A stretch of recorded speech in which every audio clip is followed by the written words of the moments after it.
Hello, friends. So I'm back with another video of daily clinical tip series.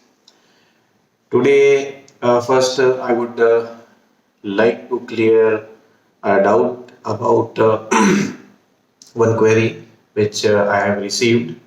First, that is about the difference between delusion wrong suffered and remorse. When to take and when not to take.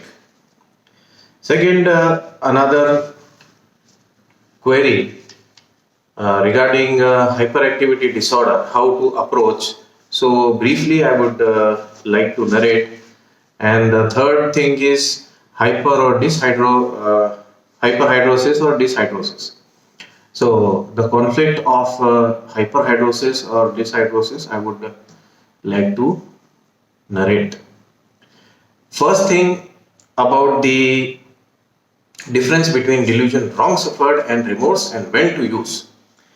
So, what is remorse? Remorse is a strong feeling or you feel sorry for something which you have done. This is the dictionary meaning, or a feeling of regret which you feel after doing something, that is remorse. So, this is a feeling that happens after a certain event has happened. Okay, and this person is looking back on today's reference, is looking back into the past, and the person wants to correct what he has done in the past. So this is what is remorse. And delusion wrong suffered is what wrong suffered. So suffered means when you have experienced certain unpleasant event, when you have been punished for a long time, or you have sustained damage. Okay, so that is suffering, or you have been encountering trouble for quite a long time, so that is suffering. Wrong suffered means you are not supposed to uh, face so much trouble in life, still you are facing. How the patient will narrate to you this delusion? Actually, this is a feeling, subjective feeling, or a perception or a false perception of a patient towards his own life. If the patient is looking towards his life from this end to that end, so he has a feeling that he was troubled and he was unnecessarily troubled by so many different things. So ultimately he feels that what have I done? What is my fault? Why me? So why all these trouble and problems for me? So this is delusion wrong suffered. So for example, uh, a patient taking proper medicine and he feels that his problems are being aggravated. I was supposed to be relieved because of this medicine, but in turn I am getting worse. So this is wrong suffered. Maybe because of any medicine, homeopathy, allopathy. This is the false perception of the patient.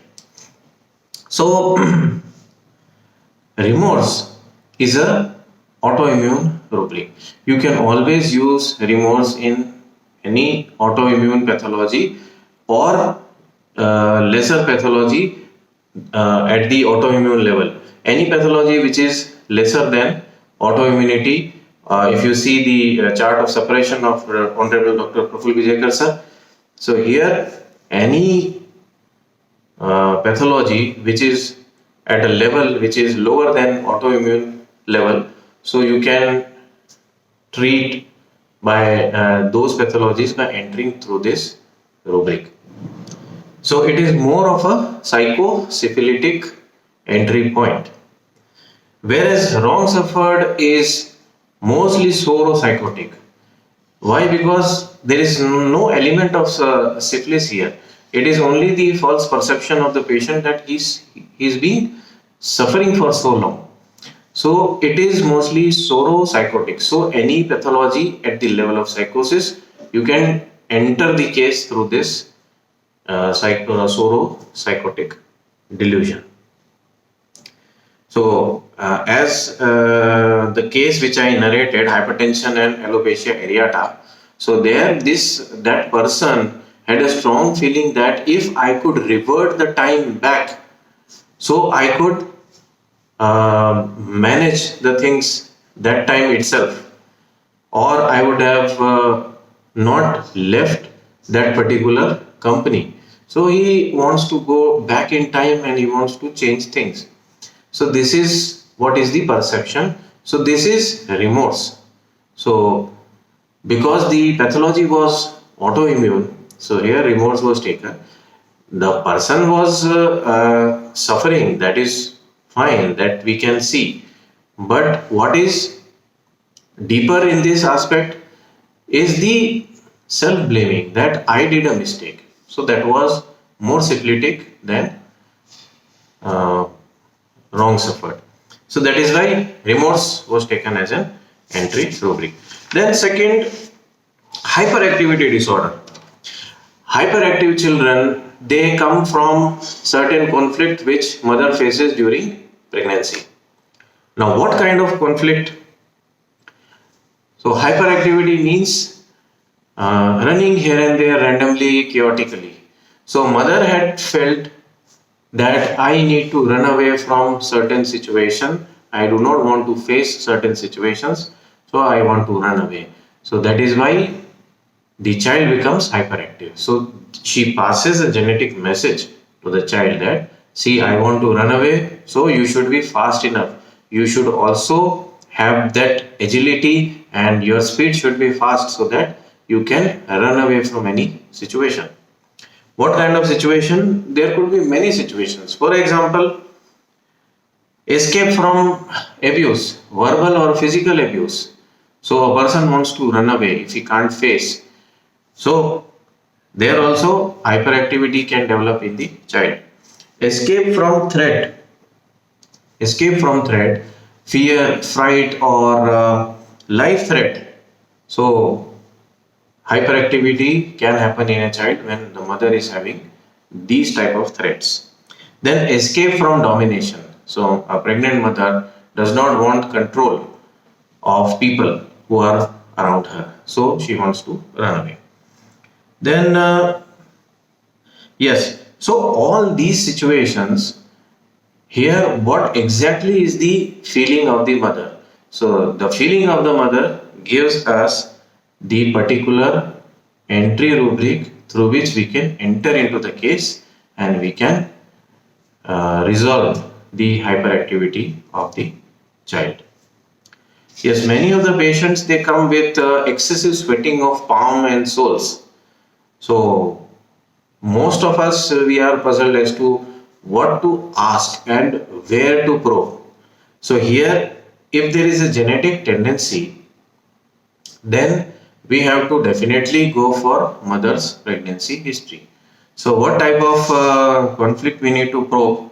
So if there is a excessive sweating in the palms, so probability of situation could be, see, why would a person sweat excessively? Why the sweat glands are acting hyperly? So why excessive sweat is being produced? So sweat is produced when you exert. So that time you sweat. So when there is exertion, there is sweating. So here the mother's thought process has influenced or has conditioned the sweat gland of the child. That is why there is excessive sweating. So what type of thought process? So mother had a problem with work. So mother was having work issues. What kind of work issues? So either the mother was made to do hard work day and night. So mother felt that I should escape from this situation and my child also will be in the same situation. So he will also be made to do work. So this conflict, it passes on genetically. The message of the thought process of the mother, it passes on to the child. So child sweats excessively. Then either the second situation is the mother feels the need to do hard work because there is a struggle in the life. So mother wants that I should do hard work, I should earn for my family, and she expects the child also that when once you grow up you should work for the family. So this conditioning goes into a child because the child which is there inside the womb, he is very obedient, he is very disciplined, he is very diligent child. So that is why he, in this situation, he takes the thought process of the mother. If the child is obstinate, he may not take the suggestion of the mother in the genes. So this is how we need to understand. And if there is excessive sweating in the feet, then the mother wants to escape, and all the energy is being utilized to escape. So that is why there is excessive sweating in the child, in the souls. What if both the hands are sweating as well as the souls are sweating? What if both? So here in this, the mother was made to do hard work, but the mother's wish was, I do not want to do, I want to escape from all these hard work. So that is why one side work and another side is escape. So here the mother was made to do hard work and she did not want it and she wanted to escape. That is why there was sweating in the palms as well as on the soles. So friends, this is how our thought process should work. And the same conflict applies for a person who develops hyperhidrosis after certain time frame. So the same type of conflict we need to find. So friends, here I hope I have cleared some of the queries, and I hope I have given you some extra thought process. So yes, I am receiving very nice informative comments, and yes, again thank you for all the doctors and practitioners.